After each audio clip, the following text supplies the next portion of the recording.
ನಮಃ ಹರಿ ಓಂ ಶ್ರಿಯಪ್ಪತ್ತೇ ನಿತ್ಯ ಗಣಿತ ಗುಣಮಾಣಿಕ್ಯ ವಿಜಯ ಪ್ರಭಾಜಾಸೋ ಪಾತ ಸಕಲಾಬದ್ಯತಮಸೇ ಜಗಜ್ಜನ್ಮಸ್ಥೇಮ ಪ್ರಳಯ ರಚನಾಶೀಲವಪುಷೇ ನಮೋ ಶೇಷಾಂನಾಯ ಸ್ಮೃತಿಹೃದಯ ದೀಪ್ತಾಯ ಹರಯೇ येन प्रादुरभावि भूमिवलये व्यस्तारिगो सन्ततिः प्रबोधिश्रुतिपङ्कजं करुणया प्रकाशीतत्वं परम् ध्वान्तं ध्वंसमनायि साधुनिकरश्चाकारि सन्मार्गगः तेन व्यासदिवाकरेण सततं मात्याजि मे मानसम् व्याप्तिर्यस्य निजे निजे नमः सा पक्षे सपक्षे स्थितिः व्यावृत्तिश्च विपक्षतोत विषये सत्तिर्न वैबाधिते नैवास्ति प्रतिपक्षयुक्तिरतुलं शुद्धं प्रमाणं समे भूयात्तत्त्वविनिर्णयाय भगवान् आनन्दतीर्थो मुनिः भवति यदनुभावादेडमूकोऽपि वाग्मी जडमतिरपि जन्तुर्जायते प्राज्ञमूले सकलवचनचेतो देवता भारती सा मम वचसि निधत्तां सन्निधिं मानसे च रमानिवासोचितवासभूमि सन्न्याय रत्नावलि जन्मभूमि वैराग्य भाग्यो मम पद्मनाभतीर्थामृताब्धिर्भवताद्विभूतिः पदवाक्य प्रमाणज्ञान प्रतिवादिमदच्छिदः श्रीमदक्षोभ्यतीर्थाख्यान उपतिष्ठे गुरून्मम श्रीमदानन्दतीर्थार्य सन्मनः सरसे भुवि अनुव्याख्याननलिने चञ्चरीकति मे मनः न शब्दाब्दौ गाढाः न च निगमचर्चासु चतुराः न च न्याये प्रौढाः न च विदितवेद्या अपि वयं परं श्रीमत्पूर्ण प्रमति गुरुकारुण्यसरणिं प्रपन्नान्यास्मः किमपि च वदन्तोऽपि महतां भगवता बादरायणेन प्राणिनां निःश्रेयसाय प्रणीतमपि ब्रह्ममीमांसा शास्त्रम् असाधु निबन्धं ददमसावकुण्ठितत्वेन प्रणीतमिव मन्यमानः भगवान् आनन्दतीर्थमुनिः यथाचार्याभिप्रायम् अस्य भाष्यं विधाय अनुभाष्यमपि करिष्यन् विलीन प्रकृतितया स्वयमन्तराय विदुरोऽपि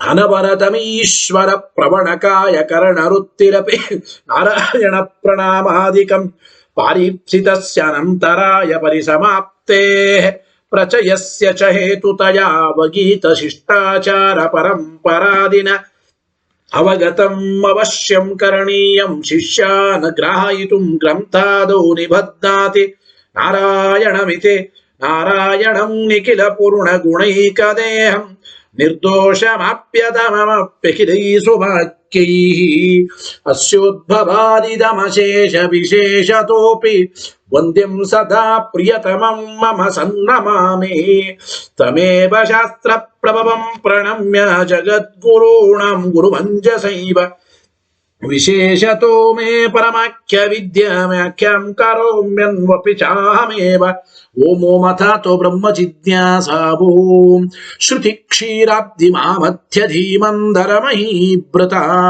प्राप्ता न्यायसुधायेन तं जयीन्द्रमहं भजे बुधैरपि सुदुर्बोधे ग्रन्थे यन्मम साहसं तत्पारयन्तु निपुणाः गुरुपादरजक्कणाः लौकिक फलं लक्षणामृतयोहिनी गुरुवनुग्रह रूपान्त कामधेनुमुपास्महे ಮತ್ವೋಕ್ತಿರ್ದ್ವಿನದಿ ಜಯಾರ್ಯ ಶುಭವಾಕ್ ಸೂರ್ಯಾತ್ಮಜ ಸಂಗಮೆ ವ್ಯಾಖ್ಯಾ ಸ್ನಾನಮೋ ವಿಧಾಯ ನೃಹರೆ ಪ್ರಾಪ್ಯ ಪ್ರಸಾದಂ ಪರಂ ಪ್ರಾಪುರ್ಣೇ ಕೃತಕೃತ್ಯತಾಂ ಗತಮಲಾ ವಿದ್ಯಾಧಿರಾಜಾದಯೋ ಯೋಗೀಶ ಕೃಪಯಂತು ತೇ ಜಯ ಮುನೇರ್ಭಾವಸ್ಯ ಬೋಧಾಯ ಮೇ ಶುಕೇನ ಶಾಂತ್ಯಾದಿಷು ವಾङ्ಮಯೇಷು ವ್ಯಾಸೇನ ಧೈರ್ಯಂ ಬುಧಿನೋಪಮೇಯಂ ಮನೋಜಜಿತ್ಯಾ ಮನಸಾಂ ನಿಪತ್ಯ ರಘುತ್ತಮಾಖ್ಯಂ ಸ್ವಗುರುಂ ನಮಾಮಿ ನ ದಗ್ಧಂ ಯಸ್ಯ ಕೌಪೀನಂ ಅಗ್ನೋ ದತ್ತಮಪಿ ಸ್ಫುಟಂ ವೇದೌ ವ್ಯಾಸ ಗುರುಂ ನೌಮಿ ಶ್ರೀವೇದೇಶ ನಮಸ್ಕೃತಂ ಸತ್ಯನಾಥ ಗುರು ಪಾತು ಯೋಧೀರೋ ನವಚಂದ್ರಿಕಾ ನವಾಮೃತ ಗದಾ ತೀರ್ಥ ತಾಂಡವಾನಿ ವ್ಯಚೀಕೃಪತ ಆರೂಢ ಸಹಸಾಯತೀಂದ್ರ ಪದಮೀಂ ಗತ್ವಾ ಚ ವಾರಾಣಸಿಂ ತತ್ರತ್ಯಾನ್ ಕುಮತ ಪ್ರಚಾರ ನಿರತಾನದ್ವೈತ ದಿಗ್ಧಂತಿನಃ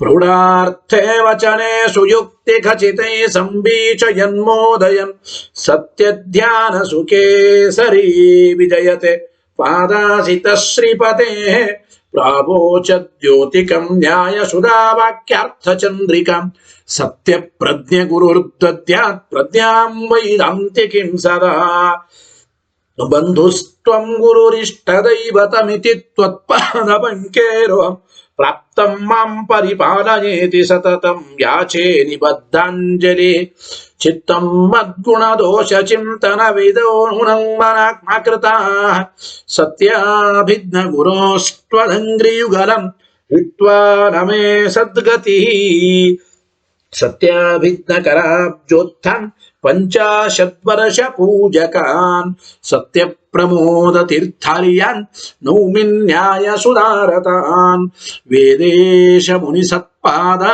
ಸೇವಾ ಸಂಪ್ರಾಪ್ತ ವೈಭವಾನ್ ಯಾದವಾರ್ಯಾನ್ ವರಸುಧಾ ಟೀಕಾಕಾರಾನ್ ವಯಂ ನುಮಃ ಪೃಥ್ವೀ ಮಂಡಲ ಮಧ್ಯಸ್ಥಾ ಪೂರ್ಣಬೋಧ ಮತಾನುಗಾ ವೈಷ್ಣವ ವಿಷ್ಣು ಹೃದಯ ತಾನ್ನಮಸ್ಸೆ ಗುರುನ್ ಮಮ ಅಪಾದ ಮೌಲ್ಯ ಪರ್ಯಂತಂ ಗುರುಣಾಮಾಕೃತಿಂ ಸ್ಮರೆತ್ ತೇನ ವಿಘ್ನಾಃ ಪ್ರಣಶ್ಯಂತಿ ಸಿದ್ಧ್ಯಂತಿ ಚ ಮನೋರಥಾಃ ಶುಭಾಂ ಧ್ಯಾಯಂತಿ ಯೇ ಕಾಮಾನ್ ಗುರುದೇವಃ ಪ್ರಸಾದಜಾನ್ ಇತರಾನ್ ಆತ್ಮಪಾಪೋತ್ಥಾನ್ ತೇಷಾಂ ವಿದ್ಯಾ ಫಲಿಷ್ಯತಿ ಯೈರಹಂ ಶುಕವತ್ ಸಮ್ಯಕ್ ಶಿಕ್ಷಿತೋಸ್ಮಿ ಕೃಪಾಲುಭಿಃ ಶ್ರೀಮತ್ ಸತ್ಯಾತ್ಮತೀರ್ಥಾರ್ಯಾನ್ ವಂದೇ ವಿದ್ಯಾ ಗುರುನ್ ಮಮ ಶ್ರೀಮನ್ಯಾಯಸುಧಾಸಕ್ತಂ ನಾನಾರ್ಥ ಪ್ರತಿಪಾದಕಂ ಗುಣಗ್ರಾಹಿ ಅತಿಶ್ರೇಷ್ಠಂ ಶ್ರೀ ಸತ್ಯಾತ್ಮ ಗುರುಂ ಭಜೆ ಸ್ವಸ್ತ್ಯಸ್ತು ಸತಾಮಖಿಲ ಸನ್ಮಂಗಲಾನಿ ಭವಂತು ಶ್ರೀ ಗುರುಭ್ಯೋ ನಮಃ ಹರಿ ಓಂ. ಇವತ್ತಿನ ದಿನ ಅನುವ್ಯಾಖ್ಯಾನ ಈ ನ್ಯಾಯಸುಧೆಯಲ್ಲಿ ಪ್ರಥಮಾಧ್ಯಾಯ ಪ್ರಥಮ ಪಾದ. ಇಲ್ಲಿ 4ನೇ ಅಧಿಕರಣ ಸಮನ್ವಯ ಅಧಿಕರಣ ಅಂತ ಕರೆಯುತ್ತಾರೆ. ಒಂದೇ ಸೂತ್ರದ ಒಂದು ಪುಟ್ಟ ಅಧಿಕರಣ. ಸುಧೆಯಲ್ಲಿ ಸ್ವಲ್ಪ ಸಂಕ್ಷೇಪವಾಗಿ ಹೇಳಿದ್ದಾರೆ, ಭಾಷ್ಯದಲ್ಲಿಯೂ ಕೂಡ ಈ ಸಮನ್ವಯಾಧಿಕರಣದ ಬಗ್ಗೆ ಹೇಳಿದ್ದಾರೆ. ಓಂ ತತ್ವ ಸಮನ್ವಯಾತ್ ಓಂ ಒಂದು ಸೂತ್ರದ ಒಂದು ಪುಟ್ಟ ಅಧಿಕರಣ. ಸಮನ್ವಯಾಧಿಕರಣದ ವಿಚಾರ ಇವತ್ತು ನೋಡೋಣ. ನಿನ್ನೆ ಶಾಸ್ತ್ರಯೋನಿತ್ವಾಧಿಕರಣದ ಮಂಗಲ ಆಗಿದೆ. ಸಮನ್ವಯಾಧಿಕರಣದ ವಿಚಾರ ನೋಡಿ. ಸಾಮಾನ್ಯ ಸೂತ್ರಾರ್ಥ ಇಷ್ಟೇನೆ, ಓಂ ತತ್ವ ಸಮನ್ವಯಾತ್ ಓಂ ಅಂದ್ರೆ ಅಭಿಪ್ರಾಯ ಸಮನ್ವಯಾತ್ ಅಂದ್ರೆ ಉಪಕ್ರಮಾದಿ ಷಡ್ವಿಧ ತಾತ್ಪರ್ಯ ಲಿಂಗಗಳಿಂದ ನಾವು ಚೆನ್ನಾಗಿ ವಿಚಾರ ಮಾಡಿ ನೋಡಿದಾಗ ಜಗತ್ಕಾರಣ ಅಂತ ಶಾಸ್ತ್ರಯೋನಿ ಅಂದ್ರೆ ಶಾಸ್ತ್ರದಿಂದ ಮುಖ್ಯವಾಗಿ ಪ್ರತಿಪಾದ್ಯನಾದವನು ತತ್ತು ವಿಷ್ಣುವೇ. ಇಷ್ಟು ಅರ್ಥ. ಹಿಂದಿನ ಅಧಿಕರಣ ಎಲ್ಲವನ್ನು ತಂದಾಗ ನಾವು ಬ್ರಹ್ಮ ಜಿಜ್ಞಾಸ ಮಾಡಬೇಕು. ಯಾರು ಬ್ರಹ್ಮ ಅಂದ್ರೆ ಜಗಜ್ಜನ್ಮಾದಿ ಕಾರಣನಾದವನೇ ಬ್ರಹ್ಮ. ಬ್ರಹ್ಮ ಮಾತ್ರ ಜಗಜ್ಜನ್ಮಾದಿ ಕಾರಣ. ಯಾಕೆ? ಬ್ರಹ್ಮನೇ ಜಗಜ್ಜನ್ಮಾದಿ ಕಾರಣ ಅಂತ ಶಾಸ್ತ್ರ ಹೇಳ್ತಾ ಇದೆ. ಹೀಗೆ ಒಂದೊಂದು ಅಧಿಕರಣ ಒಂದು ಪ್ರಶ್ನೆ ಉತ್ತರಗಳು. ತತ್ವ ಸಮನ್ವಯಾಧಿಕರಣದಲ್ಲಿ ಜಗತ್ಕಾರಣನಾದ ಪರಬ್ರಹ್ಮನಲ್ಲೇ ಸಕಲ ಶಾಸ್ತ್ರಗಳು ಕೂಡ ಪರಿವಸಾನವಾಗುತ್ತಾ ಇವೆ. ಸಕಲ ಶಾಸ್ತ್ರಗಳಿಗೆ ಮುಖ್ಯವಾದ ಅನ್ವಯ ತಾತ್ಪರ್ಯ ಎಲ್ಲವೂ ಪರಬ್ರಹ್ಮನಲ್ಲೇ ಉಂಟು ಎಂಬ ಮಾತನ್ನು ತಿಳಿಸಿಕೊಡ್ತಾ ಇದ್ದಾರೆ.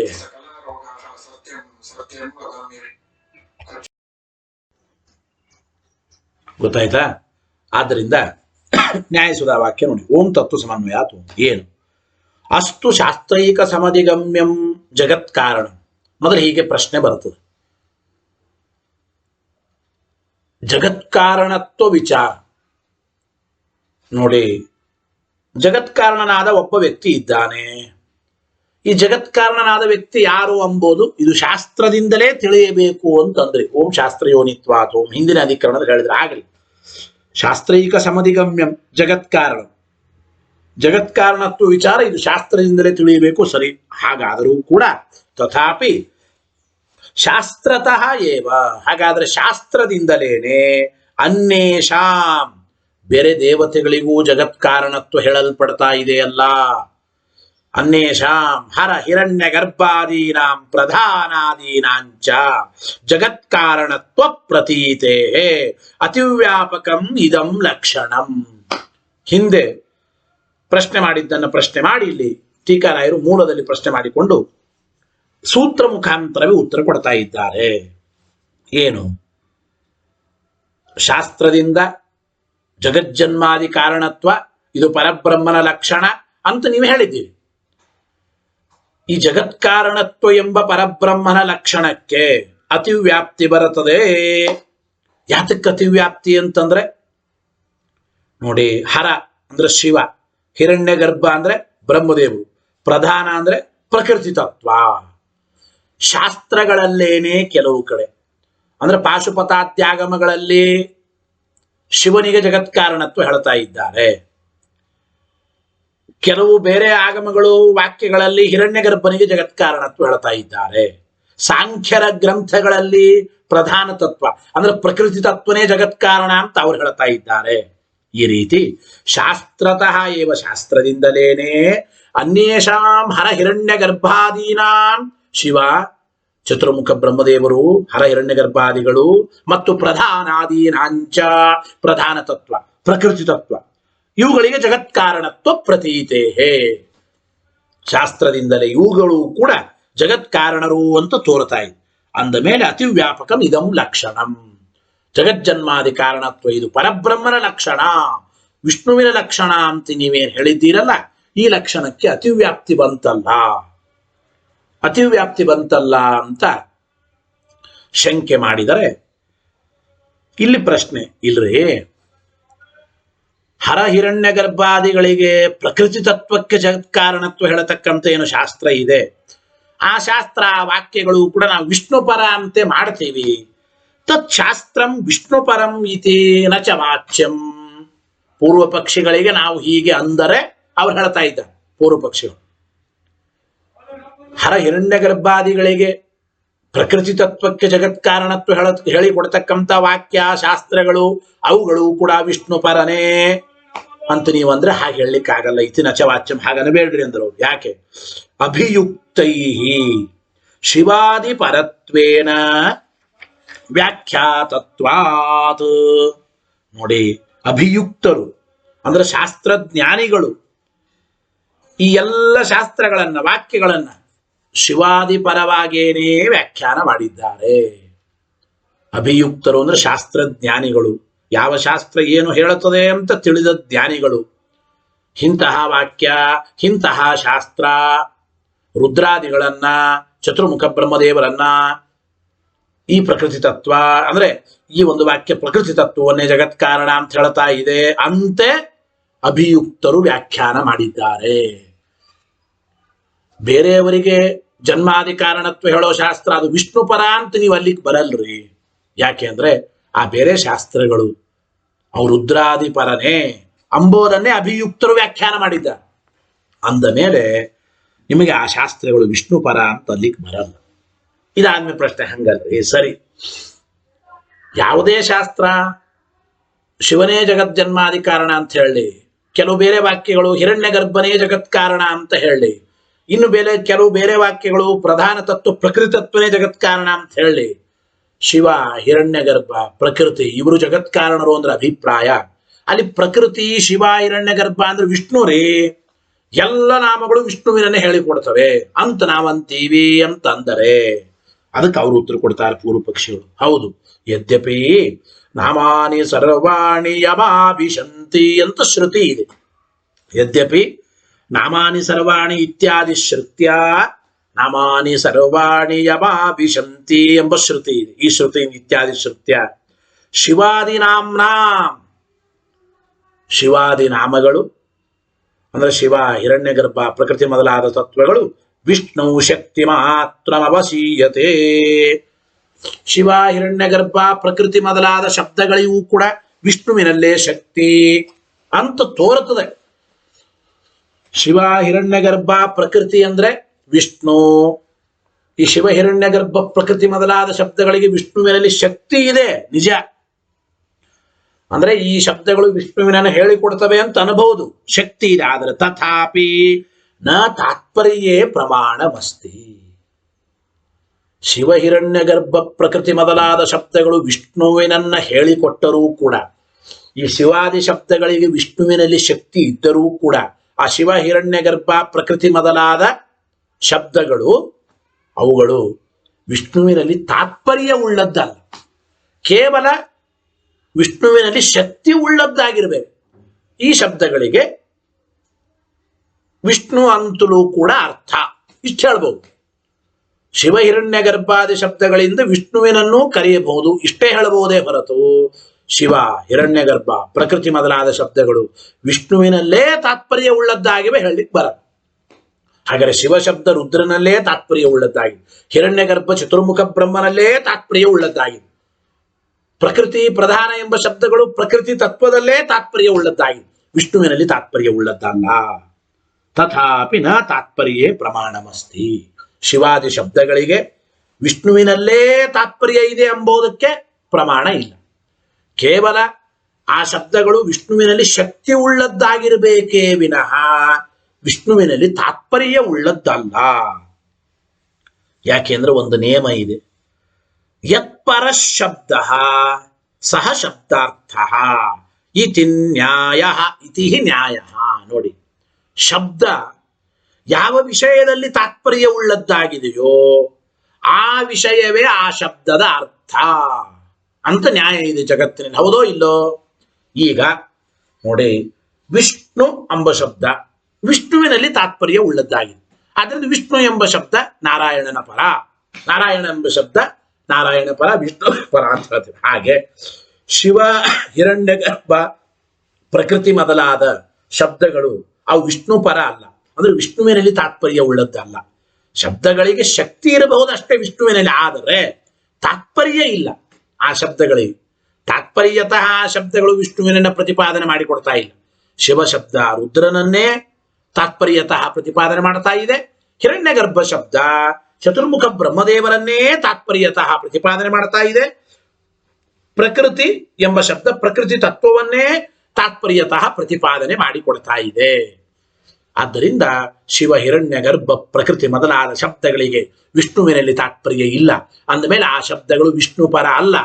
ಆದ್ದರಿಂದ ಆ ಶಬ್ದಗಳು ವಿಷ್ಣು ಪರ ಅಲ್ಲ, ವಿಷ್ಣುವಿನಲ್ಲಿ ತಾತ್ಪರ್ಯ ಉಳ್ಳದ್ದಲ್ಲ ಅಂದ್ರೆ ಶಿವ, ಹಿರಣ್ಯಗರ್ಭ, ಪ್ರಕೃತಿ ಶಬ್ದಗಳಿಗೆ ವಿಷ್ಣು ಅಂತ ಈಗ ನಾವು ಅರ್ಥವನ್ನು ನಿರ್ಧಾರ ಮಾಡ್ಲಿಕ್ಕೆ ಬರಲ್ಲ. ವಿಷ್ಣುವಿನಲ್ಲಿ ಕೇವಲ ಶಕ್ತಿ ಉಳ್ಳದ್ದಾಗಿರಬಹುದೇ ಹೊರತು ಆ ಶಬ್ದಗಳು ವಿಷ್ಣುವಿನಲ್ಲಿ ತಾತ್ಪರ್ಯ ಉಳ್ಳದ್ದಲ್ಲ. ಆದ್ದರಿಂದ ಆ ಶಬ್ದಗಳು ವಿಷ್ಣು ಪರ ಅಂತ ಅಲ್ಲ ಅಂದ ಮೇಲೆ ಆ ಶಬ್ದಗಳಿಗೆ ಈಗ ವಿಷ್ಣು ಅಂತ ಅರ್ಥ ಹೇಳಲಿಕ್ಕೆ ಬರಲ್ಲ. ಅದಕ್ಕೆ ಹೇಳ್ತಾ ನಚ ಶಕ್ತಿ ಮಾತ್ರೇಣ ತಾತ್ಪರ್ಯಂ ಕಲ್ಪಯುತಂ ಯುಕ್ತಂ. ಈಗ ನೋಡಿ, ಕೇವಲ ಶಕ್ತಿ ಇದೆ ಅಂದ ಮಾತ್ರಕ್ಕೆ ಆ ಶಬ್ದಗಳಿಗೆ ಹರ, ಹಿರಣ್ಯಗರ್ಭ, ಪ್ರಕೃತಿ ಮೊದಲಾದ ಶಬ್ದಗಳಿಗೆ ವಿಷ್ಣುವಿನಲ್ಲಿ ಶಕ್ತಿ ಇದೆ ಅಂದ ಮಾತ್ರಕ್ಕೆ ಹರ, ಹಿರಣ್ಯಗರ್ಭಾದಿ ಶಬ್ದಗಳಿಗೆ ವಿಷ್ಣುವಿನೇ ಅಂದ್ರೆ ವಿಷ್ಣುವಿನಲ್ಲೇ ತಾತ್ಪರ್ಯ ಇದೆ ಅಂತ ಕಲ್ಪನಾ ಮಾಡ್ಲಿಕ್ಕೆ ಬರಲ್ರಿ. ಹಾಗೆ ಹೇಳಿದ್ರೆ ಅತಿ ಪ್ರಸಂಗ ಬರುತ್ತದೆ ಅಂತ. ಒಂದು ಶಬ್ದಕ್ಕೆ ಒಂದು ಪದಾರ್ಥದಲ್ಲಿ ಶಕ್ತಿ ಇದೆ ಅಂತಂದ ಮಾತ್ರಕ್ಕೆ, ಒಂದು ಪದಾರ್ಥದಲ್ಲಿ ಶಕ್ತಿ ಇದೆ ಅಂತಂದ ಮಾತ್ರಕ್ಕೆ ಆ ಶಬ್ದ ತಾತ್ಪರ್ಯತಃ ಆ ಪದಾರ್ಥವನ್ನೇ ಪ್ರತಿಪಾದನೆ ಮಾಡುತ್ತದೆ ಅಂತ ಹೇಳಲಿಕ್ಕಾಗೋದಿಲ್ಲ. ಶಕ್ತಿ ಮಾತ್ರೇಣ ತಾತ್ಪರ್ಯಂ ಕಲ್ಪಯಿತು ನಚ ಯುಕ್ತಂ. ಆ ಶಬ್ದ ಅಲ್ಲಿ ಅಂದ್ರೆ ಹರ, ಹಿರಣ್ಯಗರ್ಭ, ಪ್ರಕೃತಿ ಮೊದಲಾದ ಶಬ್ದಗಳು ವಿಷ್ಣುವಿನಲ್ಲಿ ಶಕ್ತಿ ಉಳ್ಳದ್ದಾಗಿವೆ ಅಂದ ಮಾತ್ರಕ್ಕೆ ಆ ಶಬ್ದಗಳಿಗೆ ವಿಷ್ಣುವಿನಲ್ಲೇ ತಾತ್ಪರ್ಯ ಇದೆ ಅಂತ ಕಲ್ಪನಾ ಮಾಡ್ಲಿಕ್ಕೆ ಆಗೋದಿಲ್ಲ. ಹಾಗೆ ಹೇಳಿಬಿಟ್ರೆ ಅತಿಪ್ರಸಂಗ ಬರುತ್ತದೆ. ಏನು ಅತಿಪ್ರಸಂಗ? ವ್ಯಾಖ್ಯಾನಕಾರರು ಒಂದು ಮಾತು ಬರೆದಿದ್ದಾರೆ. ಈಗ ನೋಡಿ, ಗಂಗಾ ಪದಕ್ಕೆ ಪ್ರವಾಹದಲ್ಲಿ ಶಕ್ತಿ ಇದೆ. ಹೌದು, ಗಂಗಾ ಅಂದ್ರೆ ಗಂಗಾ ಪ್ರವಾಹ, ಗಂಗಾಯಾಮ್ ಘೋಷಃ ಅಂತ ಹೇಳಿದ್ದಾರೆ. ಗಂಗಾ ನದಿಯಲ್ಲಿ ಮನೆ, ಘೋಷ ಎಂಬ ಶಬ್ದಕ್ಕೆ ಹಳ್ಳಿ ಅಂತ ಅರ್ಥ. ಗಂಗಾ ನದಿಯಲ್ಲಿ ಹಳ್ಳಿ. ಎಸ್, ಹಾಗಾದ್ರೆ ಗಂಗಾ ಪದಕ್ಕೆ ಗಂಗಾ ಪ್ರವಾಹದಲ್ಲಿ ಶಕ್ತಿ ಇದೆ. ಆದರೆ ಗಂಗಾ ಪದಕ್ಕೆ ಗಂಗಾ ಪ್ರವಾಹದಲ್ಲಿ ಶಕ್ತಿ ಇದ್ದ ಮಾತ್ರಕ್ಕೆ ಗಂಗಾ ಎಂಬ ಪದ ತಾತ್ಪರ್ಯತಃ ಪ್ರವಾಹವನ್ನೇ ಹೇಳಿಕೊಡುತ್ತದೆ ಅಂತ ಅಲ್ಲಿಗೆ ಬರಲ್ಲ. ಯಾಕೆಂದ್ರೆ ಈಗ ಗಂಗಾ ಪದ ಪ್ರವಾಹದಲ್ಲಿ ಶಕ್ತಿ ಉಳ್ಳದ್ದಾದ ಮಾತ್ರಕ್ಕೆ ಗಂಗಾ ಪ್ರವಾಹದಲ್ಲೇ ಮನೆ, ಆ ಹಳ್ಳಿ ಇರೋದು ಇಡೀ ಗಂಗಾ ಪ್ರವಾಹದ ಒಳಗೆ ಅಂತ ಅಲ್ಲಿಗೆ ಬರಲ್ಲ ತಾನೇ. ಪ್ರವಾಹದಲ್ಲಿ ತಾತ್ಪರ್ಯ ಇಲ್ಲ. ಗಂಗಾ ನದಿಯಲ್ಲಿ ಮನೆ ಅಂದ್ರೆ ಗಂಗಾ ತೀರದಲ್ಲಿ ಮನೆ. ಕಾವೇರಿಯಾಮ್ ಘೋಷ, ಕಾವೇರಿ ತೀರದ ಬ್ರಾಹ್ಮಣ. ಕಾವೇರಿ ತೀರದ ಬ್ರಾಹ್ಮಣ ಅಂದ್ರೆ ಇವರು ಕೃಷ್ಣ ಬ್ರಾಹ್ಮಣ ಅಂತ ಕರೀತಾರೆ ಸಾಮಾನ್ಯವಾಗಿ. ಕೃಷ್ಣ ಬ್ರಾಹ್ಮಣ ಅಂದ್ರೆ ಕೃಷ್ಣ ಎಂಬ ಶಬ್ದಕ್ಕೆ ಶಕ್ತಿ ಕೃಷ್ಣಾ ನದಿಯ ಪ್ರವಾಹದಲ್ಲಿ ಇದೆ. ಇವರು ಕೃಷ್ಣ ಬ್ರಾಹ್ಮಣರು ಅಂತಂದ್ರೆ ಕೃಷ್ಣ ತೀರದ ಬ್ರಾಹ್ಮಣರು. ಶಕ್ತಿ ಕೃಷ್ಣಾ ನದಿಯ ಪ್ರವಾಹದಲ್ಲಿ ಇರಬಹುದ್ರಿ, ಆದ್ರೆ ಕೃಷ್ಣಾ ನದಿಯ ಪ್ರವಾಹದಲ್ಲಿರುವ ಬ್ರಾಹ್ಮಣ ಅಂತ ಹಿಂಗ ಅರ್ಥ ಮಾಡಲ್ಲ. ಕೃಷ್ಣಾ ತೀರದಲ್ಲಿರುವ, ಕೃಷ್ಣಾ ನದಿಯ ಪವಿತ್ರವಾದ ತೀರದಲ್ಲಿರುವ ಬ್ರಾಹ್ಮಣ, ಇಷ್ಟೇ ಅರ್ಥ. ಹಾಗೆ ಹರ, ಹಿರಣ್ಯಗರ್ಭ, ಪ್ರಕೃತಿ ಮೊದಲಾದ ಶಬ್ದಗಳಿಗೂ ವಿಷ್ಣುವಿನಲ್ಲಿ ಶಕ್ತಿ ಇರಬಹುದು, ತಾತ್ಪರ್ಯ ಇಲ್ಲ. ಶಬ್ದಗಳಿಗೆ ಕೆಲವು ಕಡೆ ಶಕ್ತಿ ಇದ್ದ ಮಾತ್ರಕ್ಕೆ ಅವುಗಳನ್ನೇ ತಾತ್ಪರ್ಯತಃ ಪ್ರತಿಪಾದನೆ ಮಾಡುತ್ತವೆ ಅಂತಂದ್ರೆ, ಹಾಗಾದ್ರೆ ಗಂಗಾ ಪದ, ಕೃಷ್ಣಾ ಪದ ಎಲ್ಲವೂ ಕೂಡ ಗಂಗಾಯಾಮ್ ಘೋಷ ಅಂದಾಗ ಗಂಗಾ ಪ್ರವಾಹವನ್ನೇ ತಾತ್ಪರ್ಯತಃ ಪ್ರತಿಪಾದನೆ ಮಾಡಬೇಕಾಗುತ್ತದೆ. ಹಾಗಿಲ್ಲ. ಆದ್ದರಿಂದ ಶಕ್ತಿ ಇದ್ದ ಮಾತ್ರಕ್ಕೆ ವಿಷ್ಣುವಿನನ್ನೇ ಹರ, ಹಿರಣ್ಯ ಗರ್ಭಾದಿ ಶಬ್ದಗಳು ಪ್ರತಿಪಾದನೆ ಮಾಡೋದಿಲ್ಲ. ಹರ, ಹಿರಣ್ಯ ಗರ್ಭಾದಿ ಶಬ್ದಗಳಿಗೆ ವಿಷ್ಣುವಿನಲ್ಲಿ ತಾತ್ಪರ್ಯ ಇಲ್ಲ ಅಂತ ಅವರ ಅಭಿಪ್ರಾಯ. ಇನ್ನು ಅನ್ಯತ್ರ ತಾತ್ಪರ್ಯಸ್ಯ ಚ ಜ್ಞಾಪಕಂ. ನೋಡ್ರಿ, ಬೇರೆ ಕಡೆ ತಾತ್ಪರ್ಯ ಇದೆ ಅಂಬೋದಕ್ಕೆ ಜ್ಞಾಪಕವಾದದ್ದು ಉಂಟು ಎಂಬ ಮಾತನ್ನು ಹೇಳ್ತಾ ಇದ್ದಾರೆ. ಅಂದ್ರೆ ಹರ, ಹಿರಣ್ಯ ಗರ್ಭ, ಪ್ರಕೃತಿ ಮೊದಲಾದ ಶಬ್ದಗಳಿಗೆ ವಿಷ್ಣುವಿನಲ್ಲಿ ತಾತ್ಪರ್ಯ ಇಲ್ಲ, ಬೇರೆ ಕಡೆ ತಾತ್ಪರ್ಯ ಇದೆ ಅಂದ್ರು. ಅನ್ಯತ್ರ ತಾತ್ಪರ್ಯಸ್ಯ ಚ ಜ್ಞಾಪಕಂ. ಯಾವುದು? ಅಭಿಯುಕ್ತ ವ್ಯಾಖ್ಯಾನಮಸ್ತಿ ಇತ್ಯುಕ್ತಂ. ಅಭಿಯುಕ್ತರ ವ್ಯಾಖ್ಯಾನ ಇದೆ. ಹರ, ಹಿರಣ್ಯ ಗರ್ಭ, ಪ್ರಕೃತಿ ಮೊದಲಾದ ಶಬ್ದಗಳಿಗೆ ಶಿವನಲ್ಲಿ, ಬ್ರಹ್ಮದೇವರಲ್ಲಿ, ಪ್ರಕೃತಿ ತತ್ವದಲ್ಲೇ ತಾತ್ಪರ್ಯ ಇದೆ ಅಂತ ಅಭಿಯುಕ್ತರು ವ್ಯಾಖ್ಯಾನ ಮಾಡಿದ್ದಾರೆ ಅಂತ ಅಂದ್ರಿ. ತಸ್ಮಾತ್, ಹಾಗಾದ್ರೆ ಏನಾಯ್ತು? ಅಲಕ್ಷಣಮೇ ತತ್. ಹಾಗಾದ್ರೆ ಜಗತ್ಕಾರಣತ್ವ ಎಂಬ ವಿಷ್ಣುವಿನ ಲಕ್ಷಣ ಇದು ಸರಿಯಾದ ಲಕ್ಷಣ ಅಂತ ಆಗಲಿಲ್ಲ.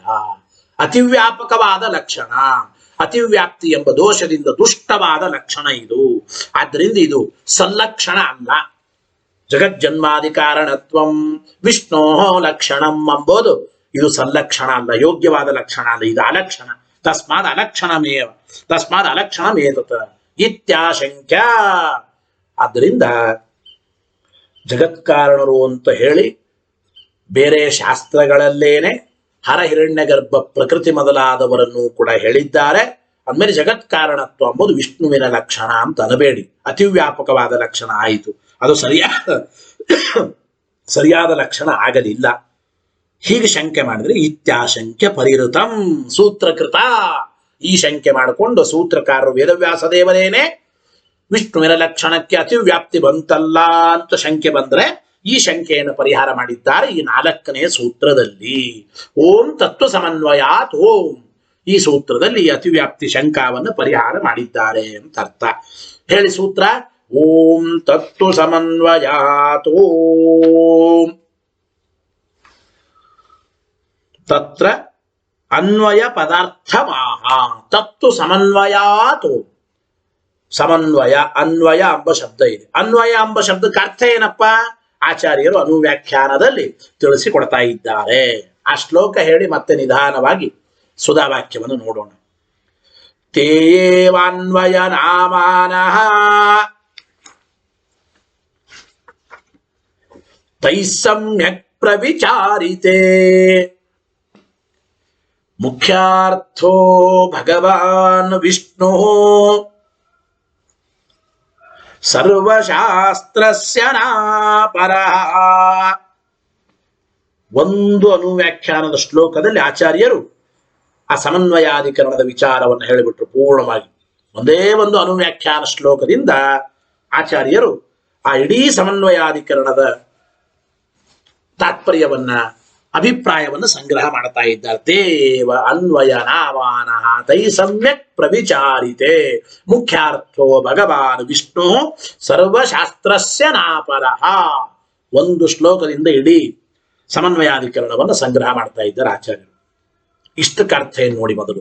ತೇಯೇವ ಅನ್ವಯ ನಾಮಾನಃ, ಅವುಗಳಿಗೇನೆ ಅನ್ವಯ ಅನ್ವಯ ಅಂತ ಹೆಸರು.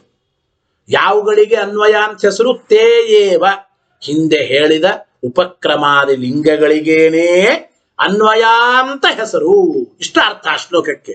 ತೇಜೇವಾನ್ವಯ ನಾಮಾನಃ, ತೇಜೇವ ಉಪಕ್ರಮಾದಿ ಲಿಂಗಾನಿಯೇವ ಅನ್ವಯ ಇತ್ಯುಚ್ಯಂತೆ. ಅನ್ವಯ ಎಂಬ ಹೆಸರು ಉಳ್ಳದ್ದಾಗಿವೆ. ತತ್ರ ಅನ್ವಯ ಪದಾರ್ಥ ಮಾಹ. ಇಲ್ಲಿ ಏನಪ್ಪ ಅಭಿಪ್ರಾಯ?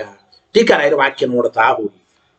ಉಪಕ್ರಮಾದಯ ಏವ ಅನ್ವೀಯಂತೆ ಅಂದ್ರೆ ಶಕ್ತಿ ತಾತ್ಪರ್ಯ ಗೋಚರೇಣ ಸಂಬದ್ಧಂತೆ ತಥಾದ್ಯಂತೆ ಇತಿ ಯಾವತ್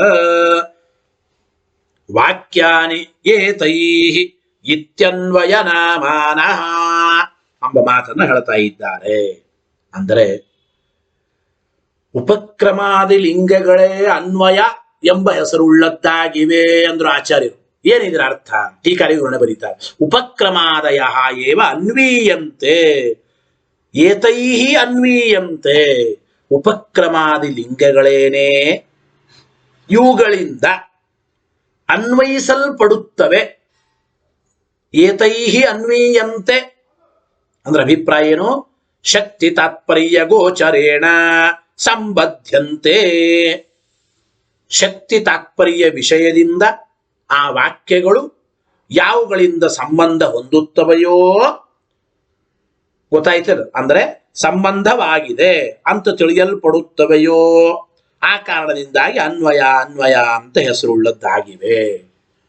ಉಪಕ್ರಮಾದಿ ಲಿಂಗಗಳಿಗೆ ಅನ್ವಯ ಅಂತ ಯಾತಕ್ಕೆ ಹೆಸರು ಬಂತು ಅಂತಂದ್ರೆ ಶಕ್ತಿ ತಾತ್ಪರ್ಯ ವಿಷಯವಾದ್ದರಿಂದ ಈ ಉಪಕ್ರಮಾದಿ ಲಿಂಗಗಳೇ ಈ ಶಬ್ದಗಳು ಇಲ್ಲಿ ಶಕ್ತಿ ಇಲ್ಲಿ ತಾತ್ಪರ್ಯ ಉಳ್ಳದ್ದಾಗಿವೆ ಅಂತ ವಾಕ್ಯಗಳಿಂದ ತಿಳಿಯುವ ಮೂಲಕ ಶಕ್ತಿ ತಾತ್ಪರ್ಯ ವಿಷಯದಿಂದ ಆ ವಾಕ್ಯಗಳು ಯಾವುಗಳಿಂದ ಸಂಬದ್ಧವಾಗಿರುತ್ತವೋ, ಅಂದ್ರೆ ಯಾವ ಲಿಂಗಗಳಿಂದ ವಾಕ್ಯಗಳು ಸಂಬದ್ಧವಾಗಿರುತ್ತವೋ, ಅಂದರೆ ಯಾವ ಉಪಕ್ರಮಾದಿ ಲಿಂಗಗಳಿಂದ ಈ ಶಬ್ದಗಳಿಗೆ ಇಂಥಲ್ಲಿ ಶಕ್ತಿ ತಾತ್ಪರ್ಯ ಇದೆ ಅಂತ ತಿಳಿಯಲ್ಪಡುತ್ತವೋ ಅದಕ್ಕಾಗಿ ಈ ಉಪಕ್ರಮಾದಿ ಲಿಂಗಗಳಿಗೆ ಅನ್ವಯ ಅನ್ವಯ ಅಂತ ಕರೀತಾರೆ. ಅಂದ್ರೆ ಶಕ್ತಿ ತಾತ್ಪರ್ಯ ವಿಷಯದಿಂದ ಯಾವ ವಾಕ್ಯಗಳು ಯಾವುಗಳಿಂದ ಸಂಬದ್ಧವಾಗಿ ತಿಳಿಯಲ್ಪಡುತ್ತವೆಯೋ ಅನ್ವಯವನ್ನು ಹೊಂದುತ್ತವೆಯೋ ಆ ಕಾರಣದಿಂದಾಗಿ ಈ ಉಪಕ್ರಮಾದಿ ಲಿಂಗಗಳಿಗೆ ಅನ್ವಯ ಅನ್ವಯ ಅಂತ ಕರೀತಾ ಇದ್ದಾರೆ. ಟೀಕರಾಯರು ಬರೀತಾ ಇದ್ದಾರೆ. ಉಪಕ್ರಮಾದಯ ಎವು ಉಪಕ್ರಮಾದಿ ಷಡ್ವಿಧ ತಾತ್ಪರ್ಯ ಲಿಂಗಗಳೇನೇ ಶಕ್ತಿ ತಾತ್ಪರ್ಯ ಗೋಚರೇಣ ಅನ್ವೀಯಂತೆ ಅಂದ್ರೆ ಸಂಬದ್ಧಂತೆ, ಶಕ್ತಿ ತಾತ್ಪರ್ಯ ವಿಷಯದಿಂದ ವಾಕ್ಯಗಳು ಸಂಬಂಧ ಪಡುತ್ತವೆ. ಅಂದ್ರೆ ಈ ವಾಕ್ಯಗಳು ಇಂತಲ್ಲಿ ಸಂಬಂಧ ಹೊಂದುತ್ತವೆ, ಅನ್ವಯ ಹೊಂದುತ್ತವೆ, ತಥಾ ಜ್ಞಾಯಂತೆ ಅಂತ ಈ ರೀತಿಯಾಗಿ ತಿಳಿಯಲ್ಪಡುತ್ತವೆ. ಈ ಕಾರಣದಿಂದಾಗಿ ಏತೈ ವಾಕ್ಯಾನಿ ಈ ಒಂದು ಉಪಕ್ರಮಾದಿಗಳಿಗೇನೆ ಅನ್ವಯ ಇತ್ಯನ್ವಯ ನಾಮಾನ, ಆ ಅನ್ವಯ ಎಂಬ ಹೆಸರು ಉಳ್ಳದ್ದಾಗಿವೆ ಉಪಕ್ರಮಾದಿ ಲಿಂಗಗಳು. ಅತ್ರ ಉಪಕ್ರಮಾದಿ ಪ್ರಸಿದ್ಧಿ ಪದಂ ಪರಿತ್ಯಜ್ಯ ಯೌಗಿಕ ಅನ್ವಯ ಪದ ಪರಿಗ್ರಹಣೇನ ಇದಂ ಸೂಚಯತಿ. ಇಲ್ಲಿ ತೇಯೇವ ಅನ್ವಯ ನಾಮಾನಃ ಅಂತ ಒಂದು ಮಾತು ಹೇಳಿದ್ದಾರೆ. ಅಂದ್ರೆ ಉಪಕ್ರಮ ಎಂಬ ಶಬ್ದವನ್ನು ಬಿಟ್ಟು, ಅಂದ್ರೆ ಈ ಹಿಂದೆ ಹೇಳಿದ ಲಿಂಗಗಳಿಗೇನೆ ಉಪಕ್ರಮಾದಿ ಲಿಂಗಗಳು ಅಂತ ಕರೆಯುತ್ತಾರೆ ಅನುಬಹುದಾಗಿತ್ತು ಆಚಾರ್ಯರು. ಹಾಗಾದ್ರೆ ಉಪಕ್ರಮ ಎಂಬ ಪ್ರಸಿದ್ಧವಾದ ಪದವನ್ನ ಬಿಟ್ಟು ಯೌಗಿಕವಾದ ಅನ್ವಯ ಎಂಬ ಪದವನ್ನೇ ಆಚಾರ್ಯರು ಯಾಕೆ ಬಳಸಿದ್ದಾರೆ? ಇವುಗಳೇನೆ ಅನ್ವಯ ಎಂಬ ಹೆಸರನ್ನ ಹೊಂದುತ್ತವೆ ಅಂತ ಯಾತಕ್ಕಂದ್ರು ಆಚಾರ್ಯರು. ಇವುಗಳಿಗೇನೆ ಉಪಕ್ರಮಾದಿ ಲಿಂಗಗಳು ಅಂತ ಅನುಬಹುದಾಗಿತ್ತಲ್ಲ. ಅಂದರೆ ಆ ಪ್ರಸಿದ್ಧವಾದ ಉಪಕ್ರಮ ಎಂಬ ಪದವನ್ನ ಬಿಟ್ಟು ಯೌಗಿಕವಾದ ಅನ್ವಯ ನಾಮಾನ, ಅನ್ವಯ ಎಂಬ ಪದವನ್ನ ಯಾತಕ್ಕೆ ಸ್ವೀಕಾರ ಮಾಡಿದ್ದಾರೆ ಅಂದ್ರೆ ಸೂತ್ರಕಾರರೇ ಮುಂದೆ ಅದರ ವಿವರಣೆಯನ್ನು ಹೇಳ್ತಾ ಇದ್ದಾರೆ. ಇದಂ ಸೂಚಯತಿ ಅಂದ್ರೆ ಮುಂದೆ ಹೇಳೋದನ್ನ ಸೂತ್ರಕಾರರು ಸೂಚನೆ ಮಾಡ್ತಾ ಇದ್ದಾರೆ. ಮುಂದೆ ಹೇಳೋದನ್ನ ಸೂಚನೆ ಮಾಡ್ತಾ ಇದ್ದಾರೆ. ಏನ್ ಸೂಚನೆ ಮಾಡ್ತಾ ಇದ್ದಾರೆ ಅಂದ್ರೆ ನ ಶಾಸ್ತ್ರ ತಾತ್ಪರ್ಯ ಅವಗತೌ ಆಪಾತ ಪ್ರತೀತಿ ವ್ಯಾಖ್ಯಾತೃ ವಚನಂ ವ ಲಿಂಗಂ. ಅದೇನಪ್ಪ ಅಂದ್ರೆ ತಿಳಿಸಿಕೊಡ್ತಾರೆ ನೋಡಿ. ಶಾಸ್ತ್ರದ ತಾತ್ಪರ್ಯವನ್ನ ತಿಳಿಸುವ ವಿಷಯದಲ್ಲಿ ಇವುಗಳು ಲಿಂಗ ಆಗಲ್ಲ ಅಂದ್ರು. ಅಂದ್ರೆ ಈ ವಾಕ್ಯಕ್ಕೆ, ಈ ಶಬ್ದಗಳಿಗೆ, ಅಂದ್ರೆ ಈ ಶಾಸ್ತ್ರಕ್ಕೆ ಎಲ್ಲಿ ತಾತ್ಪರ್ಯ ಇದೆ, ತಾತ್ಪರ್ಯ ಎಲ್ಲಿದೆ ಅಂತ ತಿಳಿಸುವ ವಿಷಯದಲ್ಲಿ ಆಪಾತತಃ ತೋರುವ ಪ್ರತೀತಿ ಆಗಲಿ, ಅಂದ್ರೆ ಆಪಾತತಃ ಪ್ರತೀತಿ ಆಗಲಿ ಅಥವಾ ವ್ಯಾಖ್ಯಾನಕಾರರ ವಚನವಾಗಲಿ ಅದು ಲಿಂಗವಲ್ಲ, ಜ್ಞಾಪಕವಲ್ಲ. ಒಂದು ಈ ಶಬ್ದ ಅಥವಾ ಈ ಒಂದು ವಾಕ್ಯ ಅಥವಾ ಇಡೀ ಶಾಸ್ತ್ರ ಇಂತಹ ವ್ಯಕ್ತಿ ಇಂತಹ ಪದಾರ್ಥದಲ್ಲೇ ತಾತ್ಪರ್ಯ ಉಳ್ಳದ್ದಾಗಿದೆ ಅಂಬೋದಕ್ಕೆ ಆಪಾತತಃ ಇರುವ ಪ್ರತೀತಿಯಾಗಲಿ ಕೇವಲ ವ್ಯಾಖ್ಯಾನಕಾರರ ವಚನವಾಗಲಿ ಅದಕ್ಕೆ ಲಿಂಗವಾಗೋದಿಲ್ಲ. ಉಪಕ್ರಮಾದಿಗಳೇ ಲಿಂಗವಾಗುತ್ತವೆ. ಉಪಕ್ರಮಾದಿಗಳೇ ಲಿಂಗವಾಗುತ್ತವೆ. ಉಪಕ್ರಮಾದಿಗಳೇ ಜ್ಞಾಪಕವಾಗುತ್ತವೆ. ಈ ವಾಕ್ಯಕ್ಕೆ ಇಂತಲ್ಲಿ ತಾತ್ಪರ್ಯ ಅಂತ ನಿರ್ಣಯ ಮಾಡಬೇಕಾದ್ರೆ, ಈ ವಾಕ್ಯಕ್ಕೆ ಇಂತಲ್ಲೇ ತಾತ್ಪರ್ಯ ಅಂತ ನಿರ್ಣಯ ಮಾಡಬೇಕಾದ್ರೆ ಉಪಕ್ರಮಾದಿಗಳೇ ಲಿಂಗ, ಉಪಕ್ರಮಾದಿಗಳೇ ಜ್ಞಾಪಕ ಹೊರತು ಕೇವಲ ಮೇಲ್ನೋಟಕ್ಕೆ ತೋರೋದಾಗ್ಲಿ ವ್ಯಾಖ್ಯಾನಕಾರ ವಚನವಾಗ್ಲಿ ಅಲ್ಲ. ವಾಕ್ಯ ನೋಡಿ, ಶಕ್ತಿ ಶಾಸ್ತ್ರ ತಾತ್ಪರ್ಯ ಅವಗತವು, ಶಾಸ್ತ್ರಕ್ಕೆ ಇಂತಲ್ಲಿ ತಾತ್ಪರ್ಯ ಇದೆ ಅಂತ ತಿಳಿಯುವ ವಿಷಯದಲ್ಲಿ ಆಪಾತ ಪ್ರತೀತಿಯಾಗಲಿ, ಆಪಾತ ಪ್ರತೀತಿ ವ್ಯಾಖ್ಯಾತೃ ವಚನಂವ, ಕೇವಲ ವ್ಯಾಖ್ಯಾನಕಾರರ ವಚನವಾಗಲಿ ನ ಲಿಂಗಂ, ಇದು ಜ್ಞಾಪಕವಾಗುವುದಿಲ್ಲ. ಕಿಂತು ಉಪಕ್ರಮಾದಯ ಏವ, ಉಪಕ್ರಮಾದಿ ಷಡ್ವಿಧ ತಾತ್ಪರ್ಯ ಲಿಂಗಗಳೇ ಜ್ಞಾಪಕ. ಲಿಂಗ ಅಂದ್ರೇನೆ ಜ್ಞಾಪಕ. ಉಪಕ್ರಮಾದಿಗಳೇ ಈ ವಾಕ್ಯಕ್ಕೆ, ಈ ಶಾಸ್ತ್ರಕ್ಕೆ ಇಂತಲ್ಲಿ ತಾತ್ಪರ್ಯ ಇದೆ ಅಂತ ತಿಳಿಸಿಕೊಡಬಲ್ಲದು ಅಂತ ಅಭಿಪ್ರಾಯ. ಯಾಕೆ? ತೇಷಾಂ ಅವ್ಯಭಿಚಾರಿತ್ವಾತ್. ಉಪಕ್ರಮಾದಿ ಲಿಂಗಗಳಿಗೆ ಯಾವಾಗಲೂ ವ್ಯಭಿಚಾರ ಇರೋದಿಲ್ರಿ. ಉಪಕ್ರಮಾದಿ ಲಿಂಗಗಳು ಅವ್ಯಭಿಚರಿತವಾಗಿರತಕ್ಕಂತಹ ಲಿಂಗಗಳು. ಅವ್ಯಭಿಚರಿತವಾದ್ದರಿಂದ